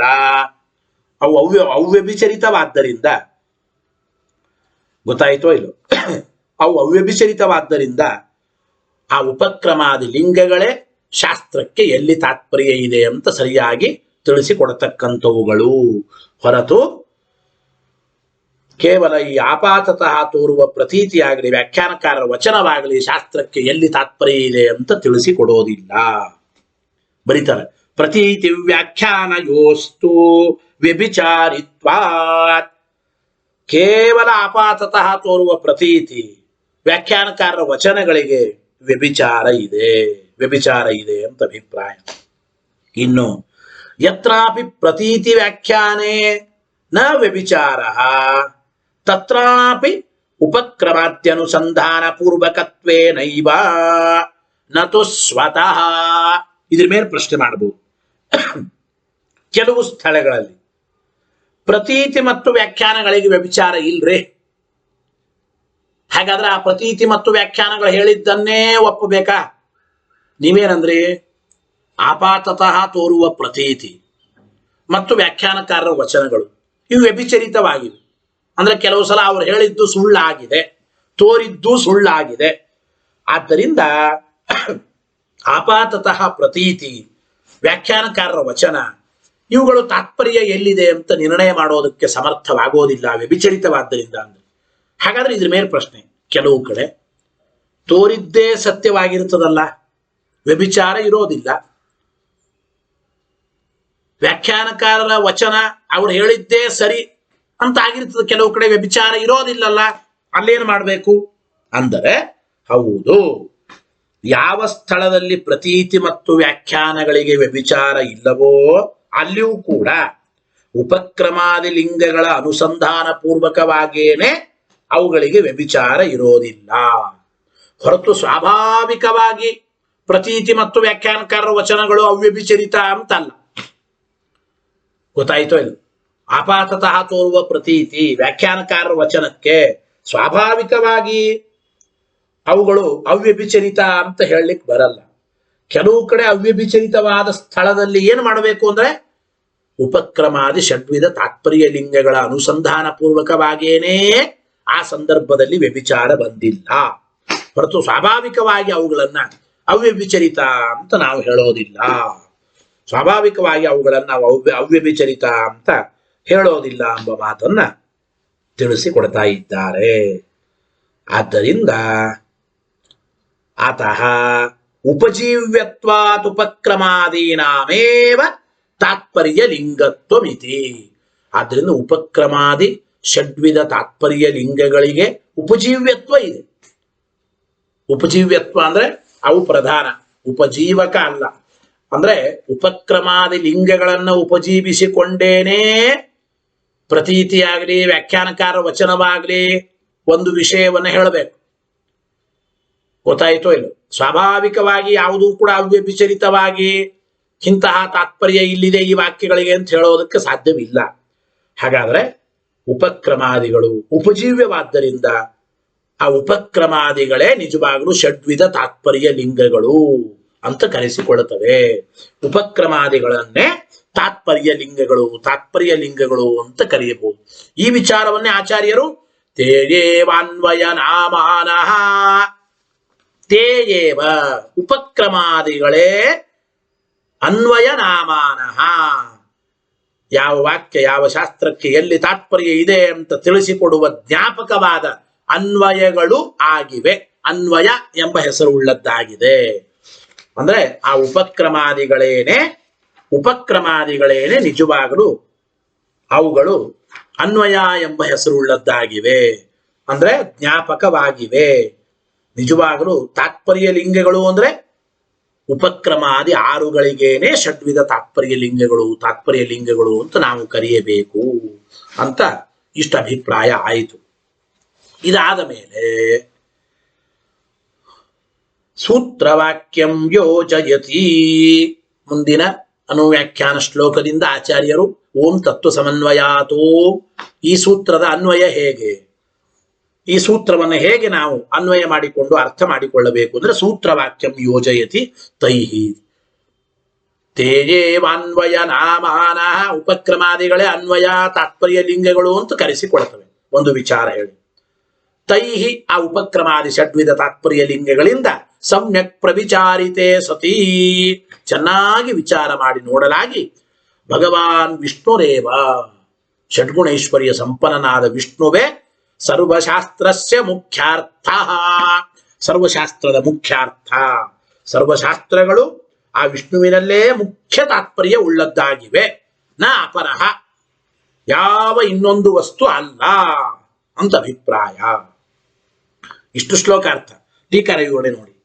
ಅನೇನ ಅನ್ವಯಾದಿತ್ಯೇಕವಚನಂ ಸಮುದಾಯಾರ್ಥಂ ಇತ್ಯುಕ್ತಂ ಭವತಿ. ಆಚಾರ್ಯರು ಇಲ್ಲಿ ಅನ್ವಯಾತಂತ ಏಕವಚನ ಶಬ್ದ ಬಳಸಿದ್ದಾರೆ ವೇದವ್ಯಾಸಾಚಾರ್ಯರು, ಸೂತ್ರಕಾರರು. ಗೊತ್ತಾಯ್ತೋ ಇಲ್ಲ? ಅನ್ವಯ ಏಕವಚನ, ಅನ್ವಯೈಹಿ ಅಂದಿಲ್ರಿ, ಅನ್ವಯಾತ್ ಏಕವಚನ. ಸೂತ್ರದಲ್ಲಿರುವ ಅನ್ವಯಾತ್ ಎಂಬ ಶಬ್ದ ಇದು ಬಹುವಚನದ ಅಭಿಪ್ರಾಯದಲ್ಲಿ ಉಂಟು ಅಂತ ತಿಳಿಸೋದಕ್ಕಾಗೇನೆ ಆಚಾರ್ಯರು ಎರಡೆರಡು ಬಾರಿ ಇಲ್ಲಿ ಬಹುವಚನ ಪ್ರಯೋಗ ಮಾಡ್ತಾ ಇದ್ದಾರೆ. ತೇ ಏವ ತೇ, ಆ ಉಪಕ್ರಮಾದಿಗಳೇ ಅನ್ವಯ ಅಂತ ಕರೆಸಿಕೊಳ್ಳುತ್ತವೆ. ಅನ್ವಯ ನಾಮಾನ ಬಹುವಚನ, ತೇ ಬಹುವಚನ. ಮುಂದಿನ ತೈಹಿ ಸಮ್ಯಕ್ ಪ್ರವಿಚಾರಿತೆ, ತೈಹಿ ಅಂತ ಬಹುವಚನ ಇದೆ. ಈ ಉಪಕ್ರಮಾದಿ ಲಿಂಗಗಳಿಂದ ಬಹುವಚನ. ಹಾಗಾದ್ರೆ ಈ ಎರಡು ಮೂರು ಕಡೆ ಆಚಾರ್ಯರು ಅನುವ್ಯಾಖ್ಯಾನದಲ್ಲಿ ಬಹುವಚನ ಪ್ರಯೋಗ ಮಾಡೋದ್ರಿಂದ ವೇದವ್ಯಾಸರ ಸೂತ್ರದಲ್ಲಿ ಇರತಕ್ಕಂಥ ಅನ್ವಯ ಎಂಬ ಶಬ್ದ ಇದು ಸಮುದಾಯಾರ್ಥೆ ಏಕವಚನ. ಗೊತ್ತಾಯ್ತಿಲ್ಲ? ಅದು ಏಕವಚನದಲ್ಲಿ ಬರೀ ಅನ್ವಯ ಅಂತಂದ್ರೆ ಅನ್ವಯಗಳಿಂದ, ಅಂದ್ರೆ ಉಪಕ್ರಮಾದಿ ಷಡ್ವಿಧ ತಾತ್ಪರ್ಯ ಲಿಂಗಗಳಿಂದ ತತ್ತು ಆ ವಿಷ್ಣುವೇ ಸಕಲ ಶಾಸ್ತ್ರ ಪ್ರತಿಪಾದ್ಯ ಅಂತ ಹೇಳಲ್ಪಡ್ತಾ ಇದ್ದಾನೆ ಅಂತ ಅರ್ಥ ಮಾಡಿಕೊಳ್ಬೇಕು ಒಟ್ಟು ಸೂತ್ರಕ್ಕೆ. ಅನ್ವಯ ತಂಬೋ ಏಕವಚನಕ್ಕೆ ಸಮುದಾಯಾರ್ಥೆ ಏಕವಚನ, ಸಕಲ ಷಡ್ವಿಧ ತಾತ್ಪರ್ಯ ಲಿಂಗಗಳ ಗುಂಪಿನಿಂದ ವಿಷ್ಣುವೇ ಶಾಸ್ತ್ರದ ಮುಖ್ಯಾರ್ಥ ಅಂತ ತಿಳಿಯಲ್ಪಡ್ತಾ ಇದೆ ಅಂತ ಈ ರೀತಿ ಅರ್ಥ ಮಾಡಿಕೊಳ್ಳಿ. ಸರಿ, ಮುಗಿಯಿತು. ಇದಾದ್ಮೇಲೆ ತೇನ ಚ ತೇಷಾಂ ಅವಿರೋಧಂ ಸೂಚಯತಿ, ಇನ್ನೊಂದು ಮಾತನ್ನು ಹೇಳ್ತಾ ಇದ್ದಾರೆ. ಅನ್ವಯ ತಂಬೋದ್ರಿಂದ ಆಚಾರ್ಯರು ಏಕವಚನವನ್ನ ಪ್ರಯೋಗ ಮಾಡೋದರಿಂದ ಇನ್ನೊಂದು ಏನ್ ತಿಳಿಸ್ತಾ ಇದ್ದಾರೆ ಅಂತಂದ್ರೆ ಇವುಗಳಲ್ಲಿ ಸರ್ವಥಾ ವಿರೋಧ ಇಲ್ಲ. ಅನ್ವಯ ಅಂದ್ರೆ ಅನ್ವಯ ತಂಬ ಏಕವಚನ ಪ್ರಯೋಗ ಮಾಡೋದ್ರಿಂದ ಉಪಕ್ರಮ, ಉಪಸಂಹಾರ, ಅಭ್ಯಾಸ, ಅಪೂರ್ವತ, ಅರ್ಥವಾದ ಎಲ್ಲ ಕರೀತೇವೋ ಇಲ್ಲ. ಷಡ್ವಿಧ ಈ ತಾತ್ಪರ್ಯ ಲಿಂಗಗಳ ಮಧ್ಯದಲ್ಲೇ ವಿರೋಧ ಏನಾದ್ರೂ ಉಂಟ? ವಿರೋಧ ಇಲ್ಲ. ಅಂದ್ರೆ ಇರುವ ಏಕವಚನ ಸಮುದಾಯಾರ್ಥ ಏಕವಚನ, ಉಪಕ್ರಮಾದಿ ಷಡ್ವಿಧ ತಾತ್ಪರ್ಯ ಲಿಂಗಗಳನ್ನೂ ಸ್ವೀಕಾರ ಮಾಡಬೇಕು. ಸಮುದಾಯಾರ್ಥ ಏಕವಚನ. ಏಕವಚನ ಬಳಸಿದ್ರೆ ಯಾಕೆ ಅಂದ್ರೆ ಈ ಉಪಕ್ರಮಾದಿ ಷಡ್ವಿಧ ತಾತ್ಪರ್ಯ ಲಿಂಗಗಳಲ್ಲಿ ಯಾವುದೇ ವಿಧವಾದ ವಿರೋಧ ಇಲ್ಲ ಅಂತ ಸೂಚನೆ ಮಾಡುವ ಸಲುವಾಗಿ ತೇನ ಚ ಅಂದ್ರೆ ಏಕವಚನ ಪ್ರಯೋಗೇನ ಆಚಾರ್ಯೈ ತೇಷಾಂ ಅವಿರೋಧಂ ಸೂಚಯತಿ, ಆಚಾರ್ಯರಿಂದ ಇವುಗಳ ಮಧ್ಯದಲ್ಲಿ ವಿರೋಧ ಇಲ್ಲ ಎಂಬುದು ಕೂಡ ಸೂಚಿತವಾಗುತ್ತಾ ಇದೆ. ಸರಿ, ಬರೇ ಅನ್ವಯ ತಂದಿಲ್ರ ಆಚಾರ್ಯರು, ಸಮನ್ವಯ ತಂದಿದ್ದ. ಓಂ ತತ್ವ ಸಮನ್ವಯಾತ್. ಓಂ ಸಂ ಶಬ್ದದ ಅರ್ಥ ಏನು? ಸಂ ಉಪಸರ್ಗಕ್ಕೆ ಅರ್ಥ ಏನು? ಸಂ ಶಬ್ದಾರ್ಥ ಸಮ್ಯಗ್ಗಿತಿ. ವೇದವ್ಯಾಸ ದೇವರ ಸಮನ್ವಯ, ಸಂ ಅನ್ವಯ, ಸಂ ಶಬ್ದಕ್ಕೆ ಚೆನ್ನಾಗಿ, ಸಮ್ಯಕ್ ಅಂತ ಅರ್ಥ. ವೇದವ್ಯಾಸರ ಸೂತ್ರದಲ್ಲಿರುವ ಸಮನ್ವಯ ಅಂಬೋಲ್ಲಿ ಅನ್ವಯಾತ್ ಅಂದ್ರೆ ಉಪಕ್ರಮಾದಿ ಷಡ್ವಿಧ ತಾತ್ಪರ್ಯ ಲಿಂಗೈ ಅನ್ವಯೈ ಬಹುವಚನ ಒಂದು. ಏಕವಚನ ಪ್ರಯೋಗ ಮಾಡಿದ್ರೆ ಸಮುದಾಯಾರ್ಥ ಏಕವಚನ ಅಂತ ಅಭಿಪ್ರಾಯ ಇಟ್ಟುಕೊಂಡು ಬಹುವಚನದ ಅರ್ಥ. ಮತ್ತು ಸಮನ್ವಯಾತ್ ಏಕವಚನ ಇರೋದ್ರಿಂದ ಉಪಕ್ರಮಾದಿ ಷಡ್ವಿಧ ತಾತ್ಪರ್ಯ ಲಿಂಗಗಳಲ್ಲಿ ಯಾವ ವಿರೋಧ ಇಲ್ಲ, ಎರಡನೇ ಅಂಶ. ಮೂರನೇ ಅಂಶ ಸಂ ಉಪಸರ್ಗ ಇದೆ ಸಮನ್ವಯಾತ್ ಸೂತ್ರದಲ್ಲಿ. ಸಂ ಉಪಸರ್ಗಕ್ಕೆ ಅರ್ಥ ಏನು ಅಂದ್ರೆ ಚೆನ್ನಾಗಿ ವಿಚಾರ ಮಾಡಿ ನೋಡಲಾಗಿ ಅಂತ ಅರ್ಥ. ತೈ ಸಮ್ಯಕ್ ಪ್ರವಿಚಾರಿತೆ. ಆಚಾರ್ಯರ ಅನುವ್ಯಾಖ್ಯಾನ ಶ್ಲೋಕದಲ್ಲಿ ಸಂ ಎಂಬ ಉಪಸರ್ಗದ ಅರ್ಥವನ್ನು ಹೇಳಿದಂತಾಯಿತು. ಸೂತ್ರದಲ್ಲಿರುವ ಸಂ ಎಂಬ ಶಬ್ದಕ್ಕೆ ಸಮ್ಯಕ್ ಎಂಬ ಅರ್ಥ. ಹಾಗಾದ್ರೆ ಏನಪ್ಪ ಒಟ್ಟು ಅನ್ವಯ ತಾತ್ಪರ್ಯ? ತಸ್ಯ ಚ ಪ್ರವಿಚಾರಿತೆ ಇತ್ಯಧ್ಯಾರತ ಕ್ರಿಯೆಯ ಸಂಬಂಧೋ ದರ್ಶಿತ. ನೋಡಿ, ಆ ಒಂದು ಕ್ರಿಯಾ ವಿಶೇಷಣಕ್ಕೆ ಅಂದ್ರೆ ಸಮನ್ವಯಾತ್ ಎಂಬುವ ಆ ಕ್ರಿಯಾ ವಿಶೇಷಣಕ್ಕೆ ಪ್ರವಿಚಾರಿತೆ ಅಂತಲ್ಲಿ ಅಧ್ಯಾಹಾರ ಮಾಡಿ ಅನ್ವಯ ಮಾಡಿಕೊಳ್ಳಬೇಕು ಅಂತ ಆಚಾರ ಸೂಚನೆ ಮಾಡ್ತಾ ಇದ್ದಾರೆ. ತೈ ಸಮ್ಯಕ್ ಪ್ರವಿಚಾರಿತೆ. ನೋಡಿ, ತೈ ಅಂತ ಬಹುವಚನ ಬಳಸೋದ್ರಿಂದ ಉಪಕ್ರಮಾದಿ ಷಡ್ವಿಧ ತಾತ್ಪರ್ಯ ಲಿಂಗಗಳಿಂದ. ಸಂ ಎಂಬ ಶಬ್ದದ ಅರ್ಥ ಸಮ್ಯಕ್, ಉಪಕ್ರಮಾದಿ ಷಡ್ವಿಧ ತಾತ್ಪರ್ಯ ಲಿಂಗಗಳಿಂದ ಸಮ್ಯಕ್ ಚೆನ್ನಾಗಿ. ಪ್ರವಿಚಾರಿತೆ ಎಂಬ ಶಬ್ದ ಆ ಕ್ರಿಯಾ ವಿಶೇಷಣಕ್ಕೆ ಕ್ರಿಯಾ ವಿಶೇಷಣಕ್ಕೆ ಅಧ್ಯಾಹಾರ ಮಾಡಿಕೊಂಡು ಅನ್ವಯ ಮಾಡಿಕೊಳ್ಳಬೇಕು. ಅಂದ್ರೆ ಪ್ರವಿಚಾರಿತೆ ಅಂತ ಅಧ್ಯಾಹಾರ ಮಾಡಿಕೊಂಡು ಕ್ರಿಯಾದಿಂದ ಸಂಬಂಧವನ್ನ ತೋರಿಸ್ತಾ ಇದ್ದಾರೆ ಅಂತ ಅರ್ಥ. ಗೊತ್ತಾಯಿತು? ತಸ್ಯ ಚ ಆ ಕ್ರಿಯಾ ವಿಶೇಷಣಕ್ಕೆ ಪ್ರವಿಚಾರಿತೆ ಎಂಬ ಅಧ್ಯಾಹಾರ ಮಾಡಲ್ಪಟ್ಟ ಕ್ರಿಯೆಯಿಂದ ಸಂಬಂಧವು ತೋರಿಸಲ್ಪಟ್ಟಿತು. ಇತ್ಯಧ್ಯಾರತ ಕ್ರಿಯೆಯ ಸಂಬಂಧೋ ದರ್ಶಿತ. ಇದಾದ ಮೇಲೆ ನನು ಚ ಪ್ರತೀತಿ ವ್ಯಾಖ್ಯಾನವತ ಉಪಕ್ರಮಾದೀನಾಮಪಿ ಕ್ವಚಿತ್ ತಾತ್ಪರ್ಯಂ ವ್ಯಭಿಚಾರ ದರ್ಶನಾತ್ ಕಥಂ ಲಿಂಗತ್ವಂ ಇತ್ಯಾಶಂಕಾ ನಿರಾಸಾಯ ಸಮ್ಯಕ್ ಪ್ರವಿಚಾರಿತೆ ಇತ್ಯುಕ್ತಂ. ಆಚಾರ್ಯರು ಅನುವ್ಯಾಖ್ಯಾನ ಶ್ಲೋಕದಲ್ಲಿ ಸಮ್ಯಕ್ ಪ್ರವಿಚಾರಿತೆ ಎಂಬ ಶಬ್ದವನ್ನು ಯಾತಕ್ಕೆ ಇಟ್ಟಿದ್ದಾರೆ ಅಂತಂದ್ರೆ, ಈ ಒಂದು ಪ್ರಶ್ನೆಯ ಪರಿಹಾರಕ್ಕೆ ಸಮ್ಯಕ್ ಪ್ರವಿಚಾರಿತೆ ಅಂತ ಇಟ್ಟಿದ್ದಾರೆ. ಹೇಗೆ ಅಂದ್ರೆ ಅವರು ಪೂರ್ವ ಪಕ್ಷಗಳು ಕೇಳಬಹುದು. ನೋಡಿ, ಆಪಾತತಃ ಪ್ರತೀತಿ ಮತ್ತು ವ್ಯಾಖ್ಯಾನ ಇವುಗಳಿಗೆ ವ್ಯಭಿಚಾರ ಇದ್ದಂತೆ ಕೆಲವು ಕಡೆ ಉಪಕ್ರಮಾದಿ ಷಡ್ವಿಧ ತಾತ್ಪರ್ಯ ಲಿಂಗಗಳಿಗೂ ವ್ಯಭಿಚಾರ ಕಾಣಿಸ್ತದಲ್ಲ. ಉಪಕ್ರಮಾದಿಗಳಿಗೂ ವ್ಯಭಿಚಾರ ಇರೋದ್ರಿಂದ ಹಾಗಾದ್ರೆ ಉಪಕ್ರಮಾದಿಗಳೇ ತಾತ್ಪರ್ಯ ಲಿಂಗಗಳು ಅಂತ ಹೇಗಂತೀರಿ? ನೋಡಿ, ನನುಚ ಹಾಗಲ್ರಿ.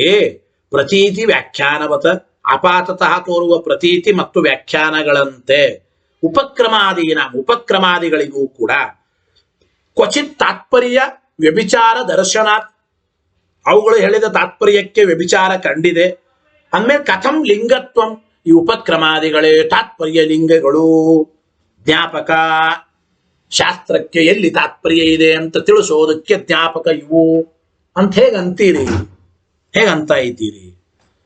ಇತ್ಯಾಶಂಕಾ ನಿರಾಸಾಯ, ಈ ಶಂಕೆ ನಿರಾಕರಣೆ ಮಾಡೋದಕ್ಕಾಗಿಯೇ ಸಮ್ಯಕ್ ಪ್ರವಿಚಾರಿತೆ ಅಂತ ಆಚಾರ್ಯರು ಶ್ಲೋಕದಲ್ಲಿ ಹೇಳಿದ್ದಾರೆ. ಸಮ್ಯಕ್ ಪ್ರವಿಚಾರಿತೆ ಇತ್ಯುಕ್ತಂ. ಸಮ್ಯಕ್ ಅಂದ್ರೆ ಚೆನ್ನಾಗಿ ವಿಚಾರ ಮಾಡಿ ನೋಡಲಾಗಿ ಉಪಕ್ರಮಾದಿಗಳಿಗೆ ಇಲ್ಲಿ ಸರ್ವಥಾ ವ್ಯಭಿಚಾರ ಇಲ್ಲ.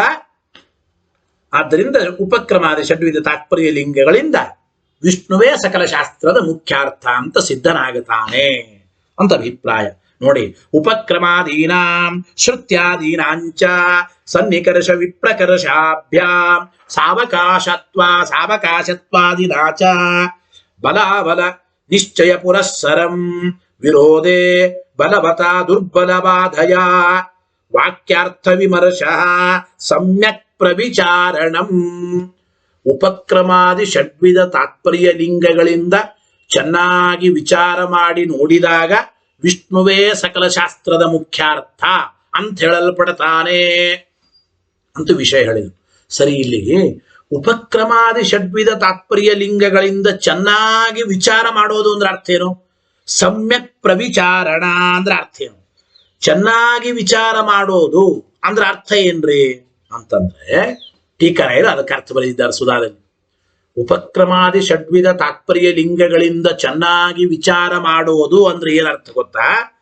ಉಪಕ್ರಮಾದಿ ಲಿಂಗಗಳಿಗೂ ಶ್ರುತ್ಯಾದಿ ಲಿಂಗಗಳಿಗೂ ಮತ್ತು ಸನ್ನಿಕರ್ಷ ವಿಪ್ರಕರ್ಷಗಳಿಂದ ಮತ್ತು ಸಾವಕಾಶತ್ವ ಮೊದಲಾದವುಗಳಿಂದಲೂ ಕೂಡ ಬಲಾಬಲ ನಿರ್ಣಯ ಮಾಡುವಾಗ ಯಾವುದು ಬಲ ಯಾವುದು ದುರ್ಬಲ ಅಂತ ನಿರ್ಣಯ ಮಾಡುವಾಗ ಏನಾದರೂ ವಿರೋಧ ಬಂದರೆ, ಮಧ್ಯದಲ್ಲಿ ವಿರೋಧ ಬಂದರೆ ಬಲಿಷ್ಠವಾದದ್ದರಿಂದ ದುರ್ಬಲಕ್ಕೆ ಬಾಧಾ ಅಂತ ನಿರ್ಣಯ ಮಾಡ್ತೇವೆ.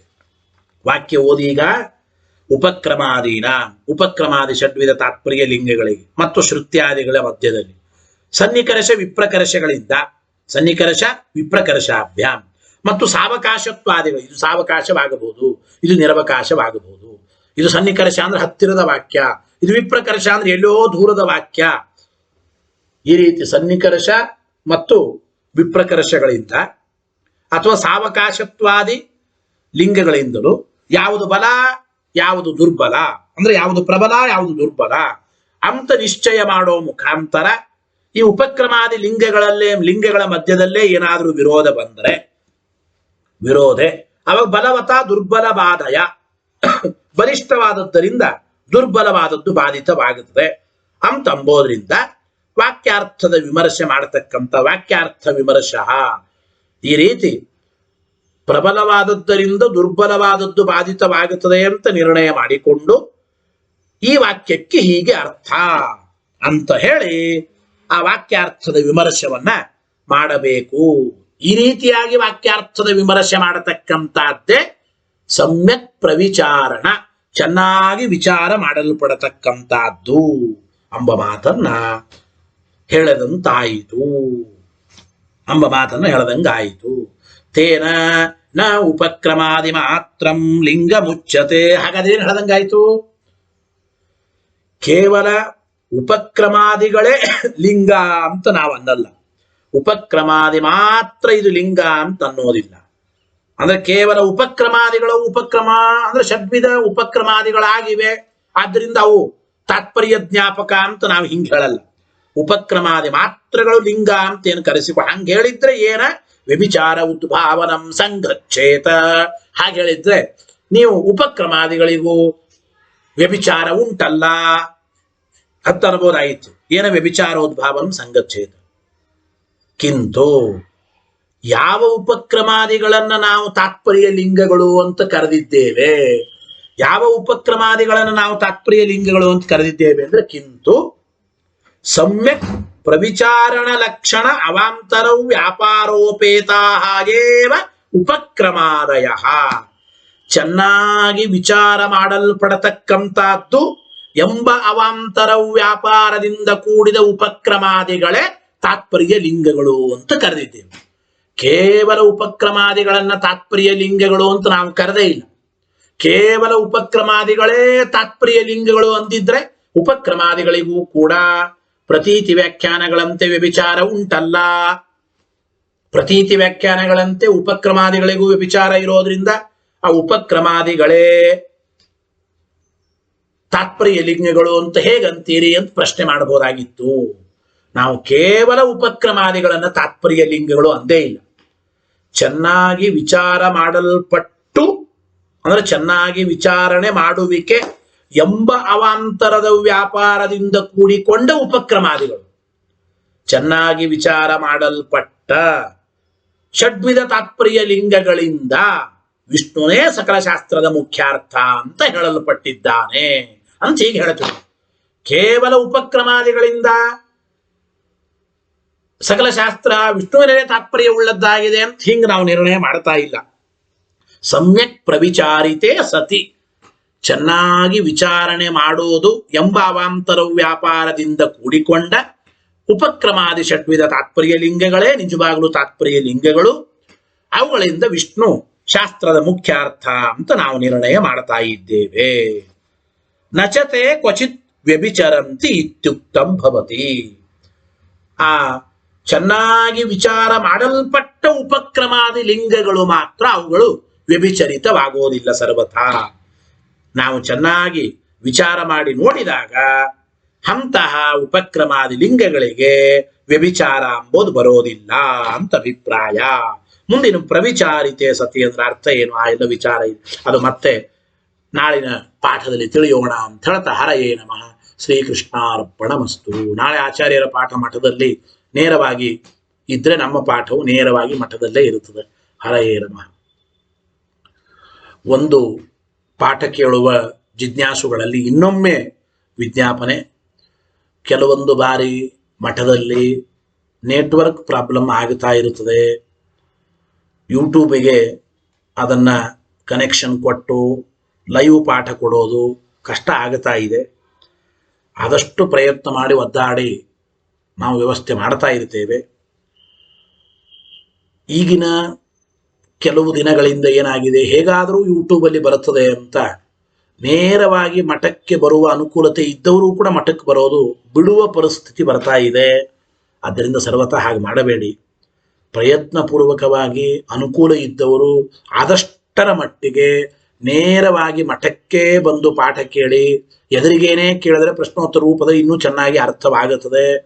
ಮತ್ತು ವಿಶೇಷವಾಗಿ ತೀರ್ಥಯಾತ್ರೆ ಮಾಡಿದ್ದರ ಪುಣ್ಯ ಬರುತ್ತದೆ, ನರಸಿಂಹದೇವರ ದರ್ಶನವಾಗುತ್ತದೆ.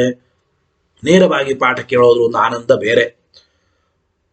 ಯೂಟ್ಯೂಬ್ ಮುಖಾಂತರ ನಮಗೆ ಇದ್ದೇ ಇದೆ ಎಂಬ ದೃಷ್ಟಿಯಿಂದ ನಾವು ನೇರವಾಗಿ ಅನಿವಾರ್ಯ ಇದ್ದವರು ಬರಲಿಕ್ಕಾಗೋದಿಲ್ಲ, ಬೇಡ. ಆದರೆ ನೇರವಾಗಿ ಬರೋರು ಪಾಠಕ್ಕೆ ಅದು ಪ್ರತ್ಯಕ್ಷವಾಗಿ ಬಂದು ಪಾಠ ಕೇಳಿದ್ರೇ ಒಂದು ಅನುಕೂಲತೆ. ಯಾಕೆಂದರೆ ಈ ಯೂಟ್ಯೂಬು ಆನ್ಲೈನ್ ಮುಖಾಂತರ ಎಷ್ಟು ದಿವಸ ಪಾಠ ನಡೆಯುತ್ತದೋ ಗೊತ್ತಿಲ್ಲ. ಯಾಕೆಂದರೆ ಕೆಲವು ಸಲ ನೆಟ್ವರ್ಕ್ ಇರೋದಿಲ್ಲ, ಕೆಲವು ಸಲ ಕ್ಯಾಮ್ರಾ ಕೆಟ್ಟು ಹೋಗುತ್ತದೆ, ಏನೇನೋ ಸಮಸ್ಯೆ ಆಗುತ್ತದೆ. ಆವಾಗ ನಿಮಗೆ ಪಾಠ ತಪ್ಪಿಬಿಡುತ್ತದೆ. ಆದ್ದರಿಂದ ಸಾಕಷ್ಟು ಜನ ಅನಿವಾರ್ಯ ಇದ್ದವರು, ಬೇರೆ ಬೇರೆ ಊರಿನವರು ಕೂಡ ಪಾಠ ಕೇಳ್ತಾ ಇರ್ತಾರೆ. ಅದಕ್ಕಾಗಿ ಬಹಳ ಜನ ಬೇರೆ ಊರಿನವರು ಅಥವಾ ಅನಿವಾರ್ಯ ಇದ್ದವರು ಅವರಿಗೆ ಪಾಠ ತಪ್ಪಬಾರದು ಅಂತ ನಾವು ಪ್ರಯತ್ನ ಪೂರ್ವಕವಾಗಿ ಒದ್ದಾಡಿ ಆನ್ಲೈನ್ ಮೂಲಕವೂ ಪಾಠವನ್ನು ಕೊಡುವ ವ್ಯವಸ್ಥೆ ಮಾಡಿದ್ದೇವೆ. ಕೆಲವೊಂದು ಬಾರಿ ಅದು ಆಗೋದಿಲ್ಲ, ಕಷ್ಟ ಆಗುತ್ತಾ ಇದೆ. ಆದಷ್ಟು ಅನುಕೂಲ ಇದ್ದವರು ಮಾತ್ರ ಪ್ರತ್ಯಕ್ಷವಾಗಿ ಬಂದು ಮಠದಲ್ಲಿ ಪಾಠ ಕೇಳಿ ಅಂತ ಇನ್ನೊಮ್ಮೆ ಶ್ರೋತೃಗಳಲ್ಲಿ ವಿಶೇಷವಾದ ವಿಜ್ಞಾಪನೆ.